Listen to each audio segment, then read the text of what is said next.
Dana reses naik dari 400 juta per orang jadi 702 juta. Teman-teman tahu nggak ini kalkulasinya gimana? 702 juta dikali 4 sampai 5 kali per tahun. Katanya nih, kita nggak tahu jelasnya berapa. Ada yang bilang 3, ada yang bilang 4, ada yang bilang 5. Dikali 580 anggota DPR. Berapa teman-teman anggarannya yang dikeluarkan buat ini dalam setahun? Berapa dalam 5 tahun teman-teman yang dikeluarkan?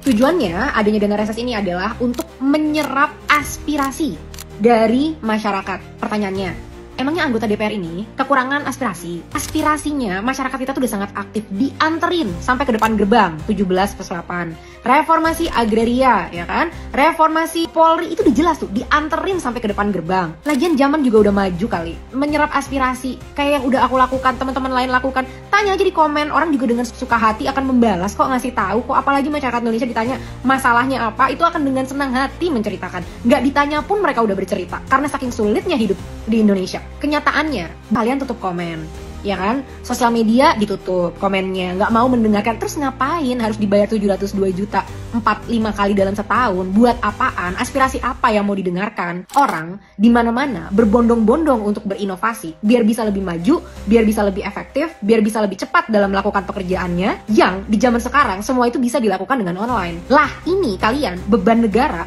bukannya mempermudah kinerja dengan menggunakan internet dan lain sebagainya, malah mempersulit kinerja kalian.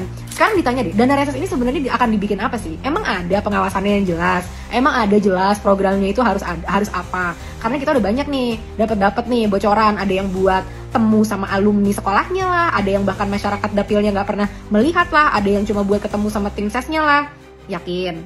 Mau dicari lebih tahu efektivitas dari dana reses? Udahlah, batalin aja. Karena ini udah nanti menyulut lagi kemarahan masyarakat Indonesia. Buka tuh komen, bikin live TikTok, bikin live Instagram, bikin program-program internet lah. Biar orang juga bisa menyampaikan dengan gratis. Dengan gratis, kita aja nggak dibayar kok ngelakuin kayak gini. Ngapain kalian butuh 702 juta? Udah nggak masuk akal ini semua. Katanya titik-titiknya bertambah. Titiknya yang bertambah, masalahnya tuh memang di penyerapan apa di implementasi. Masalahnya tuh sekarang memang diimplementasi. Karena kalian lama dan lelet dalam merealisasikan apa-apa itu tuntutan dari masyarakat. Aduh, Pak Prabowo, tolongin kita lah Pak. Ini kalau misalkan nih ya, kita kemarin baru 2 bulan yang lalu Pak, kita protes karena ada kesenjangan yang begitu besar. Adil nggak ini Pak untuk masyarakat di saat kita masih susah, di saat kita masih defisit, di saat kita semua hidupnya masih sulit? Emang nggak ada cara lain? Bisa cari cara dari internet dan lain sebagainya. Di mana-mana mah diefisiensikan Pak, bukannya malah ditambah bebannya bagi beban negara ini. Nanti kalau kita marah, dibilangnya kita provokator, dibilangnya kita mau makar, dibilangnya kita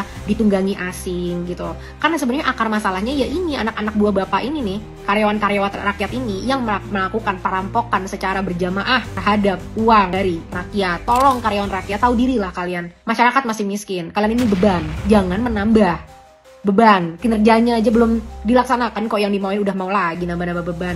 Capek banget ngomongin DPR.